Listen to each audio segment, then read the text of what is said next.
Hi hello నమస్తే welcome to my channel. Big Boss season 9లో ఇక ఎలిమినేషన్ రౌండ్లో జరిగిన ట్విస్ట్ని అయితే ఇప్పుడు చెప్పబోతున్నాను. సో నిజంగా ఇది విన్నప్పుడు నాకైతే ఫస్ట్ చాలా అంటే చాలా కోపం వస్తుంది. సో ఎందుకు కోపం వచ్చిందో కూడా చెప్పేస్తాను. ఇక ఈరోజు ఎపిసోడ్లో అయితే ఇమ్మాన్యుయల్ సేవ్ అయిపోయాడు.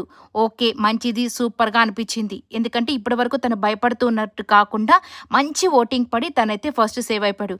ఇక 5గురు ఉన్నారు కదా, వీళ్ళంతా డేంజర్ జోనేనే చెప్పుకోవాలి కదా. నెక్స్ట్ వచ్చేసరికి ఇక అందరూ హ్యాపీగా సేవ్ అయిపోతూ వస్తూ చివరికి దివ్య అలాగే సంజన గారైతే ఉంటారంట. ఇక్కడ ఇమ్మాన్యుయల్కి ఆల్రెడీ పవర్ అస్త్రాలో మూడోది ఉంది కదా, ఆ పవర్ని ఉపయోగించి అంటే దివ్యాని సేవ్ చేసేదానికి బిగ్ బాస్ ఆడిన నాటకం అనే చెప్పాలి.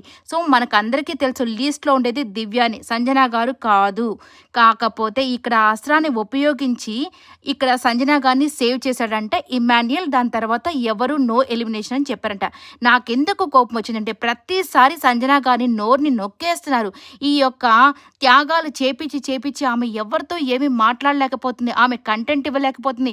ఏమి మాట్లాడినా ఆమె మాట్లాడిన మాటల్లో ఒక తప్పును పట్టుకొని ఆమెని నువ్వు ఇలా మాట్లాడకూడదు ఇలా మాట్లాడకూడదు అని చెప్పి ఆమె ఆట ఆడనివ్వట్లేదు, మాటలు మాట్లాడనివ్వట్లేదు. ఇలాంటప్పుడు ఎందుకు ఆమెను ఉంచుకొని అనవసరంగా గిల్ట్ ఫీల్ ఆమెకి తెప్పించడం తప్పితే ఇక ఏమీ లేదని నాకైతే అనిపించింది. నిజంగా మీ టీఆర్పీల కోసము ఆమె జీవితాన్ని అనవసరంగా స్పాయిల్ చేస్తున్నారేమో అని నాకు అనిపించింది. మరి మీకే